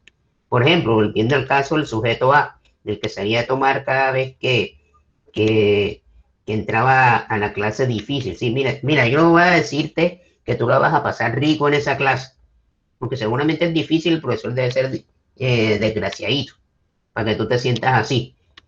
Yo no te voy a asegurar ni que pases la clase, ni que te sientas bien, pero sí al menos a buscar una conducta diferente que el irte a tomar antes de clase, esto previamente, pues con toda la evaluación para que él se dé cuenta que ese comportamiento le está afectando en su desempeño y que encontremos una conducta alternativa a esa que estás utilizando. O sea, es como si pelearas la misma batalla, pero con otras armas. Sí, más o menos me hago entender, ¿cierto? Como si te das cuenta que con embate no te funciona, entonces buscas una pistola. Aquí se utiliza también mucho los grupos de ayuda, la terapia grupal. La terapia cognitivo-conductual es muy chévere, sobre todo cuando uno va a hacer los modelados, los juegos de roles, para el entrenamiento en habilidades sociales, son chéveres. Se pueden organizar terapias muy bacanas, sobre todo si algunos de ustedes trabajan en colegios, que ustedes puedan organizar sesiones grupales con niños, con adolescentes, si ustedes identifican de pronto que hay tratos inadecuados, sobre todo en colegios donde hay niños y niñas, que ustedes hagan este tipo de intervenciones grupales, de juegos de roles, entrenamiento en habilidades sociales o entrenamiento en instrucciones, es chévere, es bacán. Entonces, al momento de intervenir, lo que yo les comentaba ahorita, el asegurarse que ustedes tengan una buena intervención implica que ustedes conozcan todo el repertorio de técnicas de intervención que pueden haber dentro de la terapia cognitivo-conductual y saberlas combinar. Y, o sea, aplicar, por ejemplo, aplicar solamente una terapia basada en la activación comportamental no es muy recomendable. Eso no es muy recomendable si eso no va acompañado de un entrenamiento en técnicas de autoinstrucciones, por ejemplo, para que el paciente se autorregule. O una intervención basada solamente en respiración, pues que es artera. Por eso el paciente va a un curso de yoga o de meditación, ¿sí? Con una terapia solamente basada en la reestructuración cognitiva, sin que exista un juego de roles o entrenamiento en algunas habilidades sociales específicas, pues de pronto no va a ser tan efectiva. Entonces, bueno, lo que tú me preguntabas ahorita, que cómo se hace para intervenir. Bueno, yo creo que ya te respondí. Y lo primero sería especificar cuál es la conducta blanco, sí, que es lo que se quiere cambiar. Entonces, en este caso del sujeto A que tú me preguntabas, tendríamos dos conductas blancos, ¿sí? Habrían dos conductas blancos. La sensación de malestar que le genera el entrar a esa clase y la conducta de pronto irse a tomar antes de la clase o irse a tomar después de la clase. ¿Okay? ¿Se acuerdan del sujeto A que hablábamos de que se iba a tomar, que estaba dando una clase que le generaba un poco de malestar porque era muy complicada y él tenía sus antecedentes de fracaso escolar? Entonces, él para evitar sentir ese malestar que le generaba esa clase, a veces se iba a tomar antes de empezar la clase como para llegar anestesiado a la clase, o salía de su clase o se mamaba todo el gallo de la clase y salía y se iba y se emborrachaba para como olvidarse de todo eso. Entonces, ahí tendríamos dos conductas blancas. Las sensaciones, el malestar emocional que le genera enfrentarse a una clase difícil, y tendríamos la otra conducta que es la manera en cómo está manejando la situación, que es yéndose a tomar. ¿Cuál de las dos ustedes intervenirían primero y por qué? Pues yo creo que la primera conducta que se debe intervenir sería la del por qué se va a tomar antes de la clase, pues pienso yo, ¿no? Ok, ¿quién más? ¿A nadie? Bueno, yo creo que cualquiera de las dos, y eso ya dependería del juicio del terapeuta. Lo que tú dices es cierto, ¿sí? Para que primero el paciente se haga consciente y se dé cuenta, eh, o tratar de indagar por qué le genera ese malestar emocional esa clase. Sí, yo preferiría intervenir sobre la conducta de irse a tomar, porque es la que le está generando más daño, tanto a nivel social como de salud. Yo preferiría intervenir por ahí, por esa parte, al menos haciéndole consciente de todo el malestar que le genera. O se puede intervenir las dos al mismo tiempo, si sabemos combinar las técnicas. Entonces se puede hacer una intervención a nivel comportamental, ¿sí? Cambiando esa conducta de irse a tomar por otra, ¿sí? Miremos a ver, no, que te gusta el ejercicio, ¿ok? Entonces, ¿por qué no intentamos cambiar el irte a tomar por ir a un gimnasio? Sí, se van probando, son técnicas comportamentales, conductuales, ¿sí? Cambio conductual. Y se combina con una técnica cognitiva para que él aprenda a identificar cuáles son las situaciones específicas de esa clase que le generan ese malestar emocional y buscar pensamientos alternativos. ¿Listo? Por eso es que es importante la evaluación. Y por eso es que es recomendable combinar técnicas, no quedarme solamente con una. Entonces, a la pregunta que yo les hice, las dos conductas son susceptibles de intervenir al mismo tiempo. Que yo en lo personal, ya por criterio mío terapéutico, yo empezaría por el cambio de la conducta, porque, por ejemplo, el que esté tomando tanto podría ser riesgoso para su vida, ¿no? Riesgoso para sus relaciones con su familia o con sus amigos. Entonces uno como que priorizaría un poco cambiar esa conducta. Yo pues. Y ya pues la medición sistemática, ¿no? De los síntomas pre, durante y post. Bueno, ¿cuál es el rol que nosotros tenemos como terapeutas? Ya que nosotros no somos consejeros. Primero, nosotros tenemos un rol bastante activo en esta terapia, ¿sí? Como ya yo les había comentado, este es un modelo psicoeducativo en donde se le enseña al paciente. Al paciente se le enseña de dónde proviene esa creencia, cómo la aprendió, para que el paciente se dé cuenta que o sea, muchas de las reglas o de los deberías que nosotros tenemos en nuestra cabeza, de esas reglas de cómo creemos que el mundo debe ser o cómo debe formarse, deben comportarse las personas, no provienen de nosotros, las aprendimos. Y así como las aprendimos, se pueden desaprender. ¿Ok? Entonces, ese es como una de las máximas de la terapia cognitivo-conductual. Entonces, uno le enseña eso al paciente. Yo no sé si yo creo que les conté en una clase que yo tengo la teoría de que la mayoría el origen de la mayoría de psicopatologías que nosotros tenemos en la actualidad provienen de la familia, de reglas familiares. Miren, por ejemplo, algo que me pasó una vez con una amiga. Yo tengo una amiga que ella ha vivido toda su vida solita con su mamá, las dos solitas. La mamá es muy sobreprotectora con ella. Y ella tiende también a ser muy así. Y entonces ella está todo el tiempo muy pendiente de mí. José, ven, José, vete por aquí, camina por allá. Como yo uso bastones.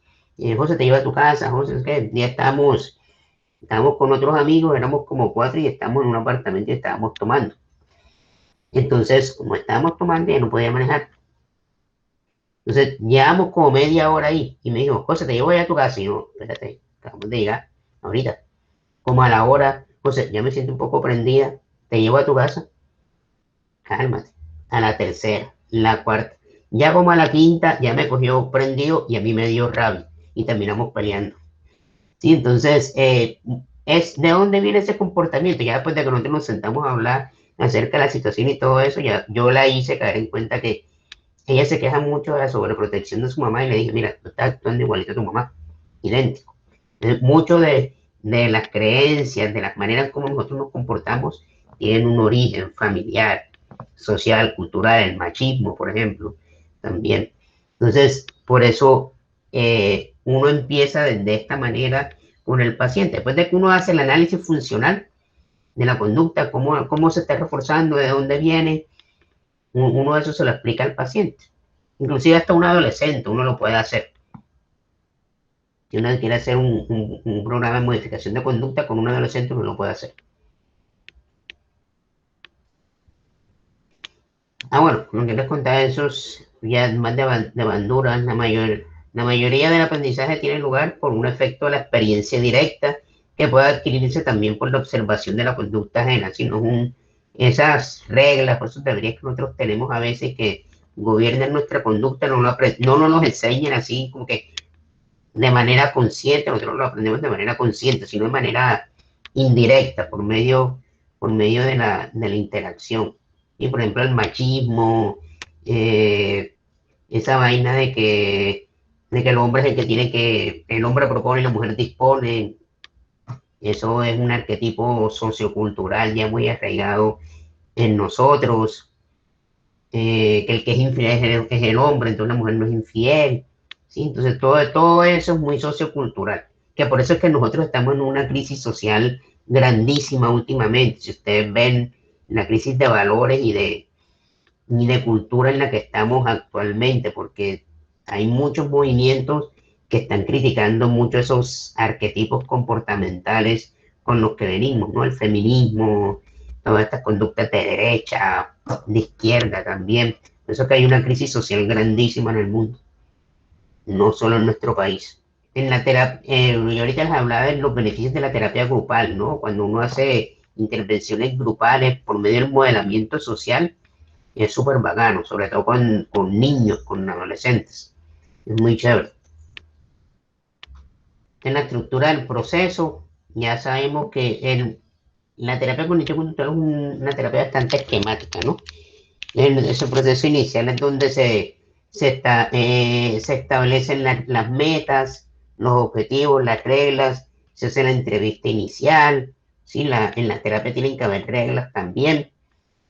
El paciente también tiene deberes, también tiene responsabilidades dentro del proceso. Lo que yo les contaba ahorita, que yo siempre a mis pacientes de entrada yo les digo que el proceso es un 30% mío y un 70% de ellos, para que ellos tengan más compromiso con la terapia. A veces uno también se puede valer de los contratos conductuales con los niños, ayuda mucho con los adolescentes.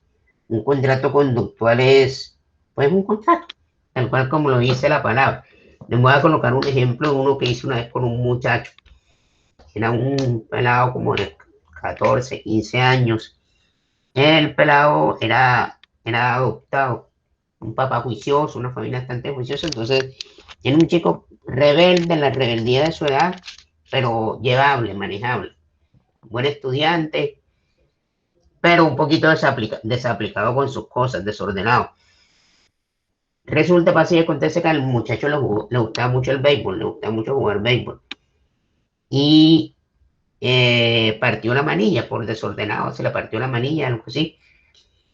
Y él no podía, en la escuela donde él jugaba, no podía volver a jugar hasta que arreglara la manilla. El papá no se la quería comprar porque ya era como la tercera que la comprara en el año, algo así. Y pues esas manillas originales son costosas.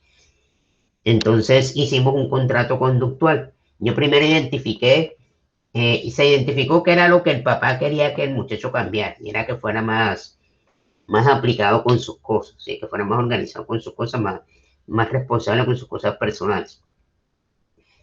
Y pues se identificó lo que al muchacho no le gustaba y lo que le gustaba. Si él lo que le gustaba era pues el béisbol, lo que actuaba como un refuerzo positivo para él era el béisbol, poder ir a practicar su deporte.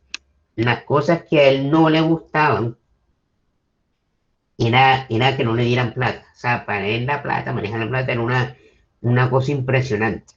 Entonces nosotros llegamos al siguiente trato. Él iba a ahorrar la mitad de lo que costaba la manilla. Y ese iba a ser su deber. ¿Con qué? Con la plata que le daba el papá mensual, o sea, de la plata que le daba el papá semanal, perdón, él tenía que guardar una parte para ahorrar lo de la manilla, ¿sí? Si él ahorraba lo de la mitad de la manilla, el papá, como compromiso, como recompensa, ahí aparece el reforzador, le iba a dar el faltante, o sea, la otra mitad de la manilla. Entonces ahí, miren que ahí estamos, ahí estoy logrando que el niño se autorregule, que aprenda a ser responsable, que planifique, ¿sí? Que planifique su comportamiento, que aprenda que sus conductas tienen una consecuencia, bien sea positiva o bien sea negativa. Y que aprenda a esperar también, porque era un pelado bastante impulsivo, inmediatista. Todo eso nosotros lo podemos hacer por medio de un contrato conductual y hay que dejarle claro tanto al papá como al hijo cuáles son las responsabilidades, que tienen que ser cosas que se cumplan, que se puedan cumplir. Los contratos conductuales ayudan mucho, sobre todo con niños y con adolescentes. En internet pueden encontrar un montón de modelos para que ustedes los diseñen. También se pueden hacer con adultos, para hacerla como una terapia un poco más jocosa, más chévere. Y eso hace que uno obtenga más compromiso por parte del paciente. Bueno, las ventajas que yo les contaba ahorita, fortalecer la relación terapéutica y la confianza, aumentar el compromiso del paciente ante el proceso, y se especifican cuáles son las metas de la terapia, cuáles son las estrategias, y le brinda seguridad al paciente. Esto ya es como más semiología, más terminología. Toda esa conducta que nosotros queremos cambiar, que queremos modificar, se le llama conducta blanco. Y es importante que ustedes la identifiquen por medio de ese análisis funcional para que no tengan una intervención errática interviniendo lo que ustedes crean o interviniendo cualquier cosa. Y como que el paciente llegó esta semana a consulta y peleó con la hermana, entonces trabajan eso. Pero la siguiente semana llegó a consulta y peleó con la novia, entonces trabajan en la relación con la novia, ¿no? Y tiene que haber un objetivo común, y si todas las semanas pelea con alguien, entonces el problema no está afuera. Que mirar si hay que cambiar algo de él, si de pronto es inflexible, no tiene buenas habilidades sociales, es una persona impulsiva. El análisis funcional nos ayuda a identificar cuál es esa conducta blanca que queremos cambiar. Ya después de que ustedes tengan claro esa conducta blanca y cuáles son los reforzadores y todo ese tipo de contingencias, ahí se viene la etapa de trabajo. La etapa de trabajo uno sigue evaluando, eso no se acaba. Y aquí es donde vamos a seleccionar las técnicas y estrategias que nosotros queramos utilizar para modificar esa conducta o disminuir los síntomas del paciente, ¿sí? Aquí es importante, y se los coloco en mayúscula, que dentro de la terapia cognitivo-conductual, todas las estrategias que ustedes utilicen, tienen que tener evidencia científica de su efectividad. Y les puse la programación neurolingüística. Ojo con el neuroshow. Ahora todo le ponen neuro para que suene más bonito y venderlo más caro. El neurofeedback, la programación neurolingüística, el neuromarketing, el neuro no sé qué, la neuro no sé qué vaina.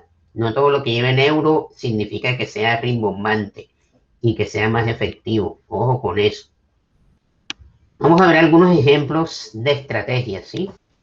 La intervención por medio del refuerzo, que pues ya de eso hemos hablado bastante, ¿no? Entonces no vamos a profundizarla. El cambio de conducta o emocional por medio de las técnicas operantes del refuerzo.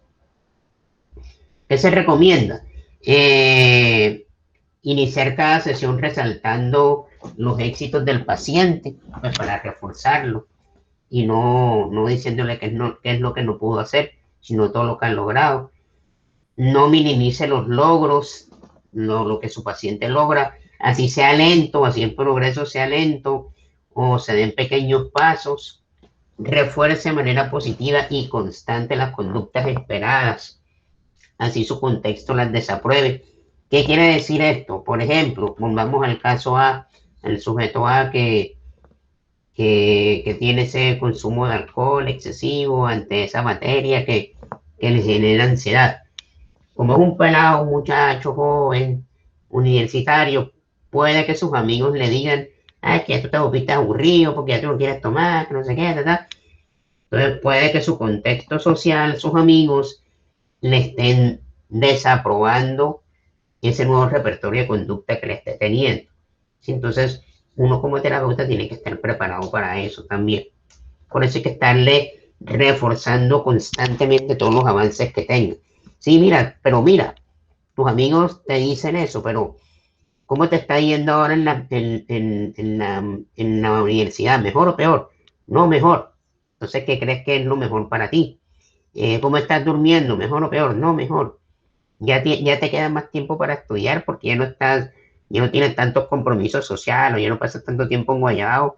No, sí, ya me queda más tiempo. Entonces, ¿cuál de las dos conductas crees que es más favorable para ti?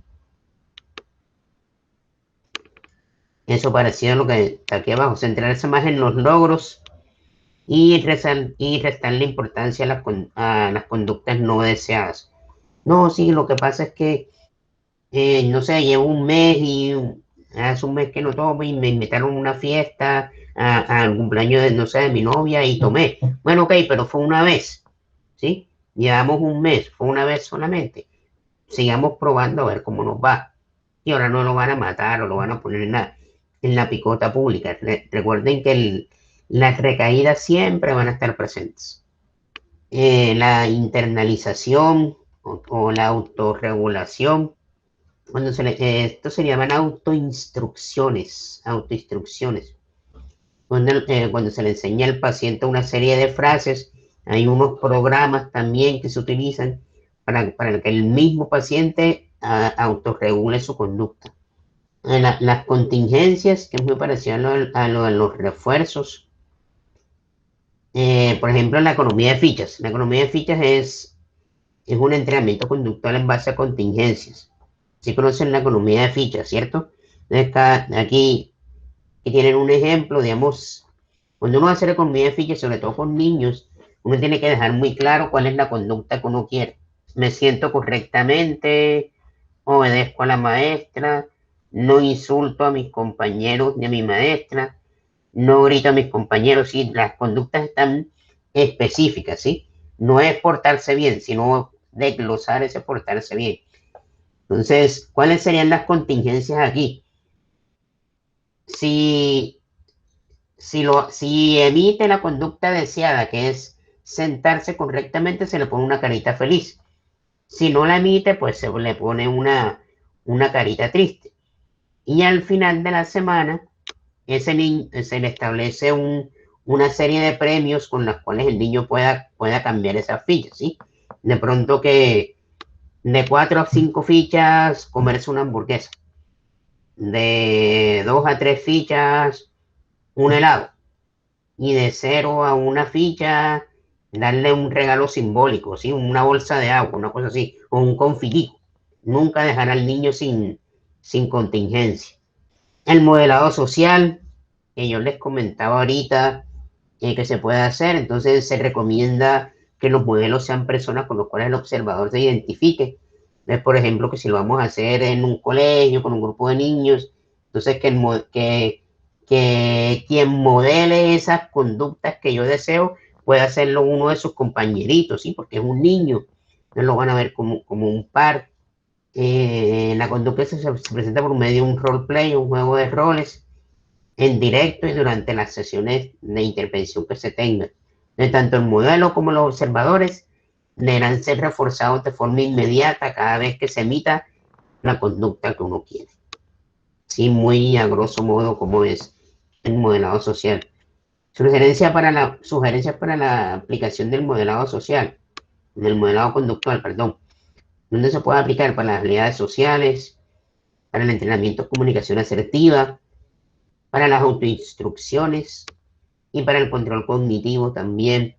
Las personas que tienen problemas atencionales, aunque no saben controlar su atención, más bien, porque problemas atencionales tenemos todos. Los ensayos conductuales o el role play es lo que se busca practicar la conducta deseada con el fin que el paciente la pueda realizar cuando el modelador no esté presente. Y esto permite generalizar las conductas deseadas a la cotidianidad del individuo, que es lo que nosotros en realidad queremos. No que el paciente emita los comportamientos que nosotros queremos en consulta, sino en su cotidianidad.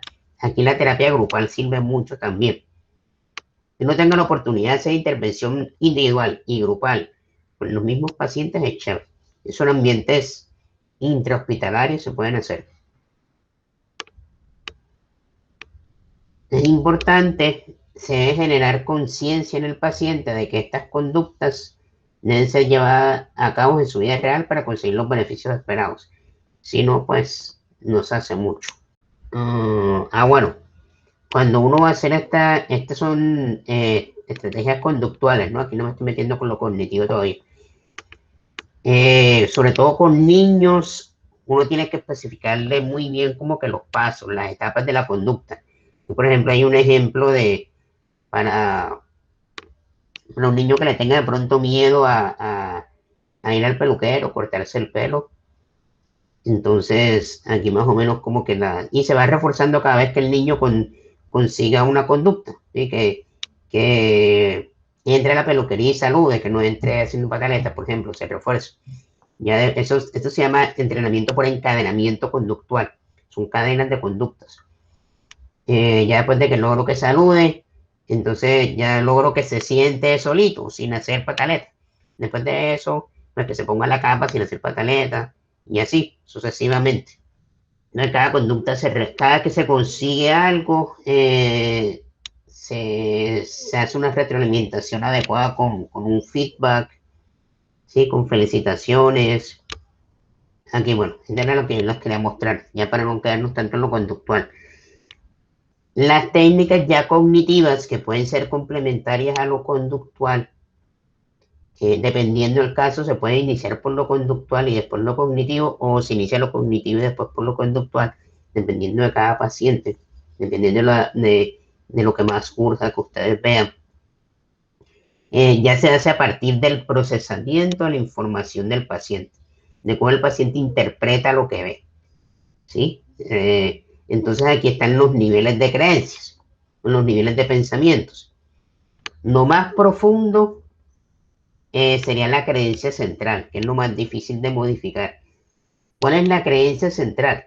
La creencia central es lo que se forma a través de las etapas tempranas de la vida.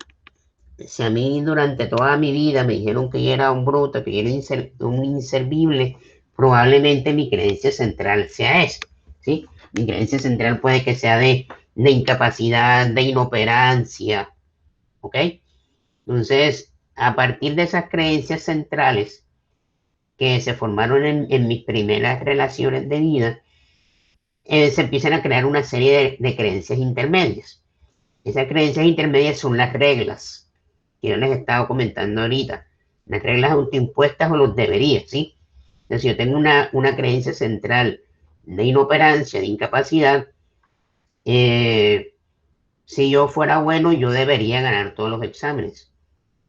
Si yo le cayera bien a la gente, si yo fuera buena persona, yo debería caerle bien a todo el mundo, ¿sí? Si de verdad me quieres, entonces tú tendrías que llamarme todas las noches. Son reglas y son deberías, que también se vuelven inflexibles. Por medio de la reestructuración cognitiva, uno le hace conocer todo eso al paciente y le muestra toda una opción de posibilidades, porque la mejor herramienta que nosotros podemos tener para hacer reestructuración cognitiva es la pregunta, es el debate. Que al paciente uno le debata esas reglas o esos modos inflexibles de ver el mundo. Y los pensamientos automáticos, que son como los que están más a superficie de la conciencia, ¿sí? El pensamiento automático ni es bueno ni es malo. El pensamiento automático lo tenemos todos, ¿sí? Que yo veo una pelada que me gusta y me diga, yo seguro no le voy a gustar porque es muy bonita, pero yo después más adelante me lo puedo debatir, ¿sí? O me lo puedo creer y ahí aparecen los deberías, las reglas. ¿Cómo los podemos empezar a identificar? Esto es lo que yo les contaba ahorita, es un ejercicio muy chévere que ustedes se lo pueden colocar a sus pacientes en la primera sesión, la segunda, tercera sesión, o lo pueden hacer ahí mismo dentro de la sesión, y es el registro de pensamiento, y así irse dando cuenta cuáles son esas reglas que operan o esas creencias que operan en el procesamiento de la información de su paciente, ¿sí? Entonces, es como el cuadrito que uno hace en el stop, son 5 columnas: situación, pensamiento, emoción, conducta y pensamiento alternativo. Esta yo la dejo para después. Yo primero empiezo con esta: situación, pensamiento, emoción y conducta. Entonces, situación, todo el mundo está ocupado. Voy a pasar la noche solo y sin ningún plan. Entonces, pensamiento, nadie quiere, no sé muy bien, nadie quiere salir conmigo, estoy desperdiciando mi vida, solo aquí sentado. La emoción, entonces tristeza, rabia, frustración. La conducta, me quedo sola, me quedo toda la noche en casa sin hacer nada. La otra situación, una tarea académica, académica que debo presentar en la universidad. Entonces, el pensamiento automático, lo que se me viene a la cabeza: tengo mucho trabajo, soy muy malo en esta materia, no creo que pueda hacerlo. La emoción que surge a partir de ese pensamiento: ansiedad, preocupación. La conducta, evito la tarea hasta el último minuto, o sea, hasta la dejo para última hora. Me busco cualquier distracción para no, para no hacerla, ¿sí? Lo que hablábamos del sujeto uno, que de pronto se va a tomar, o de paseo y todo eso. Ya después de que yo hago esto en las primeras 2, 3 consultas, y de que identifico junto con el paciente, que él se dé cuenta cuáles son las reglas, cuáles son los deberías, probablemente el de esta situación, el de que todo el mundo está ocupado y que nadie va, y que va a pasar en la noche solo. Este es un clásico ejemplo de una profecía autocumplida, ¿sí? Como él se cree menos que los demás, entonces él ya infiere que las demás personas ya tienen planes. Entonces, ¿qué hace esa persona? Se queda esperando que lo llamen. Y como nadie lo va a llamar, si uno no, el que no llora no mama, no dirían por ahí. Si tú quieres salir y no llamas a nadie y nadie te llama, pues nadie te va a llamar.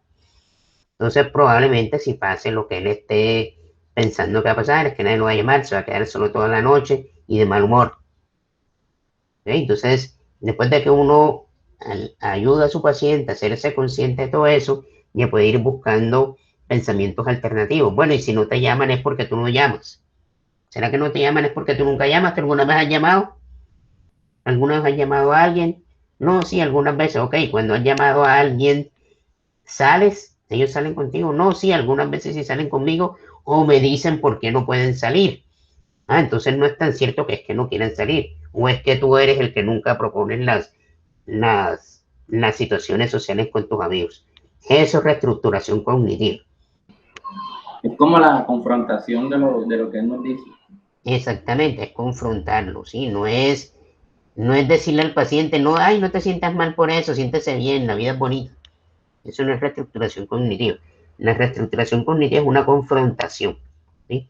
Puede que lo que él esté pensando sea cierto, ¿sí? Que la gente está ocupada, y por eso es que no lo llaman, pero eso siempre pasa, o es que solamente te pasó una vez y de ahí te agarraste para seguir reforzando tu idea de que nadie quiere salir contigo. Entonces, el objetivo que tiene la reestructuración cognitiva es reemplazar esos pensamientos, no es reemplazar la emoción, ojo, no es cambiar una emoción por otra, es reemplazar esos pensamientos inadecuados por pensamientos más realistas, ¿ok? O sea, puede que sí sea verdad que las personas a veces estén ocupadas y no puedan salir contigo, ¿sí? Pero también hay que mirar tú qué estás haciendo o por qué tú crees, o dejar de despersonalizarlo, más bien, de que no es que sea por ti, quizás que tú siempre llamas a la misma persona y no tienes otras opciones para salir, por ejemplo. ¿Sí? Si tú llamas a los 50 amigos que tienes, al menos alguno va a salir. la reestructuración cognitiva lo que busca es un pensamiento más realista por medio de la confrontación. Entonces uno lo que busca es, bueno, lo que aquí se evalúa son, o lo que uno le enseña al paciente es identificar las distorsiones cognitivas y las distorsiones del pensamiento que pueden existir a partir del conocimiento de esas creencias. O sea, esas creencias intermedias hacen que una misma situación ustedes la interpreten de manera distinta a la mía, ¿sí? Por ejemplo, digamos que yo soy una persona así negativa, pesimista, que creo que nadie me quiere, todos me odian, me ven como un gusanito, y ustedes son más positivos, más flexibles. Puede que esa misma situación de que yo invite a salir a alguien y me diga que no puede, la interpretemos de manera diferente, porque tenemos creencias distintas. Todo eso otra vez es a partir del análisis funcional. Entonces, las distorsiones cognitivas que pueden haber, primero los deberías. Y esto lo hemos hablado bastante. Sí, los deberías consiste en la transformación de elecciones, deseos o preferencias personales en absolutos universales. Yo debo hacer todo bien, yo debo ser siempre puntual. Si yo te interesara, deberías estar pendiente todo el tiempo de mí. La minimización consiste en quitarle valor a las fuerzas, aptitudes y logros personales de uno mismo, así como los errores e imperfecciones de los demás. Sí, por ejemplo, esto es muy típico en los pacientes víctimas de maltrato. Minimizan el maltrato del otro, lo racionalizan, ¿sí? Es que él no siempre es así, es que solamente lo hace cuando está tomado. Eso es muy típico de la víctima del maltrato. Los nombres pueden cambiar dependiendo del libro que se lea, depende del autor, pero la génesis es la misma. La lectura del pensamiento, seguro, aquí hay un ejemplo, ¿no? Seguro que lo hiciste para reírte de mí. Entonces, este pensamiento distorsionado consiste en asumir lo que los demás están pensando o sintiendo, con poca o ninguna evidencia para sustentar la presunción y ningún intento para confirmar o rechazarla. La adivinación del futuro, no voy a poder con este nuevo trabajo, no voy a poder con esta materia, me va a ir siempre mal.